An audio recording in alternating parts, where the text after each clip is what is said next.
Après la vidéo sur l'organisation du cours, et avant que l'on rentre à proprement parler dans la technique, je vais vous expliquer pourquoi Python est un langage qui est très agréable à utiliser et qui peut servir à tout un tas d'applications.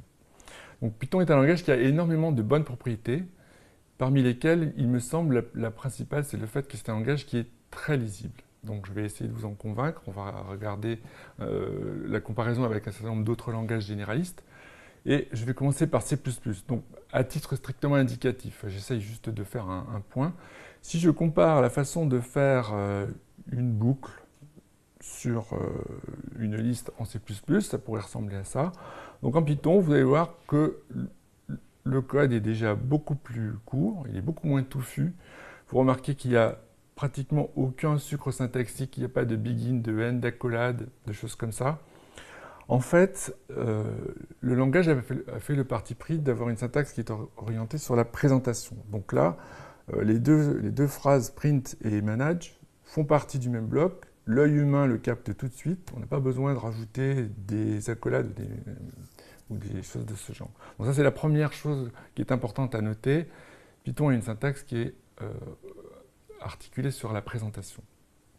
Alors je fais une deuxième comparaison, cette fois-ci c'est avec Java.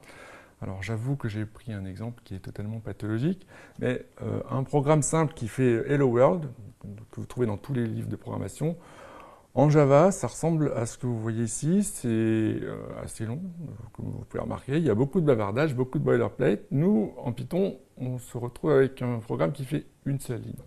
Donc évidemment, à nouveau, c'est un exemple qui est pathologique, mais il est très important parce qu'il illustre le fait que certains langages comme Java ont une approche qui est dogmatique. Donc en Java, on a décidé qu'il fallait absolument que tout soit dans une classe, donc très bien. Du coup, dans un certain nombre de situations, on se retrouve à devoir faire des choses qui sont de cet ordre. Python, à l'inverse de ça, est un langage qui est totalement pragmatique. On aura l'occasion de revenir là-dessus.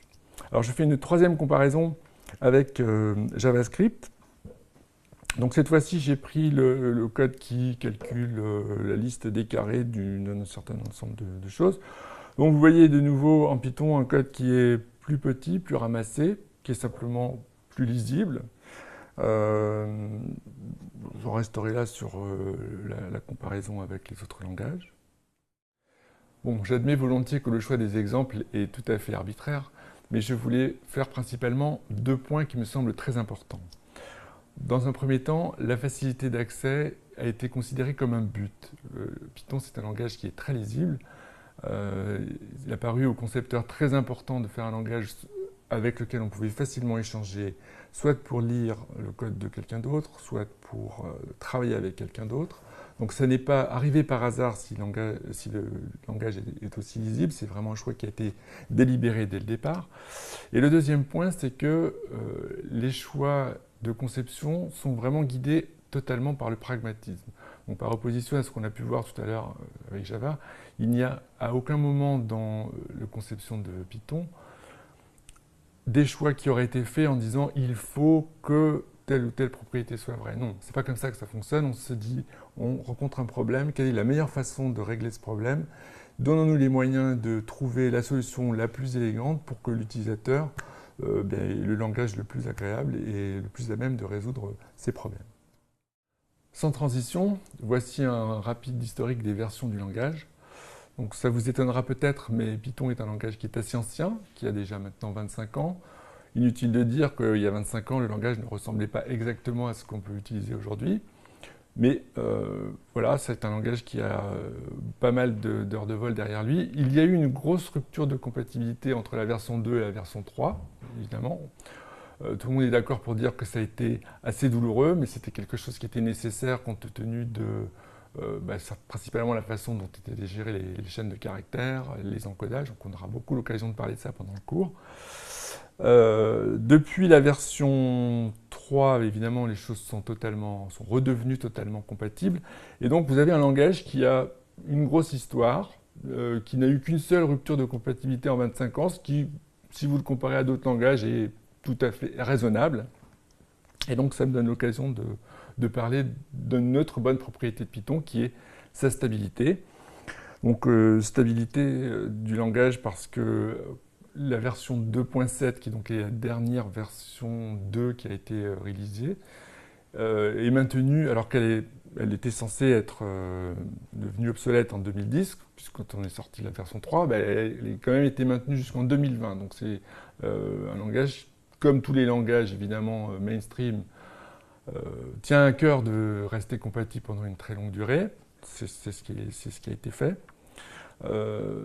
Je prends cette occasion pour vous parler de la librairie standard. Donc la librairie standard, c'est l'ensemble des utilitaires qui sont packagés avec Python. Ça fait partie du langage, au sens où ça fait partie de l'installation du langage. Et surtout, c'est maintenu au même titre que le langage. Donc si vous utilisez un morceau de la librairie standard, vous êtes tout à fait certain que sur la longue durée, si c'est un sujet qui vous intéresse, votre librairie elle sera maintenue et vous pourrez l'utiliser de manière pérenne. Je signale aussi rapidement que Python est un langage portable, ce qui signifie qu'il va fonctionner à l'identique sur Windows, Mac, Linux. On le trouve même sur des devices comme Raspberry Pi, donc c'est un atout assez intéressant. Il y a naturellement une très grosse base de code disponible en Python. Donc, outre les grands domaines que j'ai déjà signalés, vous pouvez créer un site web, c'est extrêmement pratique. Mais au-delà de ça, vous pouvez trouver une librairie pour faire n'importe quoi. Si vous avez besoin de causer à votre porte de garage, il y a certainement quelque chose qui a été écrit quelque part pour le faire.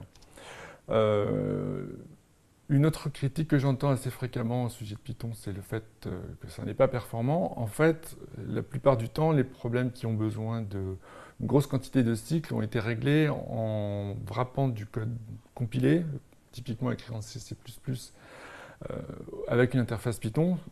C'est le cas par exemple de NumPy. Ce qui fait qu'à la fin du compte, avec Python, vous retrouvez un langage, vous avez des types de bases très puissants, donc les dictionnaires dont on va parler, les ensembles, y compris les tableaux NumPy. Vous avez la gestion automatique de la mémoire, ce qui vous permet de ne pas avoir à libérer, vous avez un garbage collector qui va faire le travail pour vous. Vous avez un langage interprété, et avec l'addition des notebooks Jupyter dont on va parler, vous vous retrouvez avec un système de développement qui vous permet d'atteindre une vitesse de développement extrêmement rapide. Je finirai en vous disant un mot de la licence et de la gouvernance.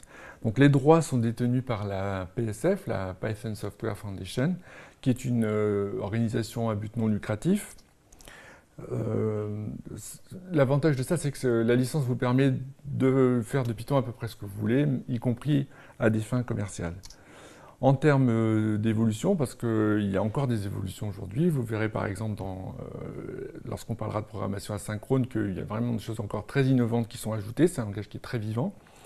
Donc la façon dont ça se passe, c'est qu'il y a un débat de nature démocratique qui se passe autour des différentes propositions qui sont faites, et la décision, en dernier recours, revient au créateur du langage, qui s'appelle Guido van Rossum, qui s'est intitulé lui-même le dictateur à vie, bénévole du langage. Donc c'est la façon dont les évolutions sont faites, et c'est certainement pour cette raison que la cohérence du langage a pu être préservée pendant une durée aussi longue. Donc j'espère vous avoir convaincu que vous avez fait le bon choix en vous inscrivant à ce MOOC. Dans la prochaine vidéo, je vous montrerai comment on utilise les outils Python et les notebooks, et c'est pour cette raison que je vous conseille d'installer les outils Python. Alors, ils ne sont pas totalement indispensables pour suivre le MOOC, mais si vous voulez pouvoir manipuler sur votre ordinateur, c'est bien que vous installiez Python et IPython. Il y aura des compléments à ce sujet. À bientôt!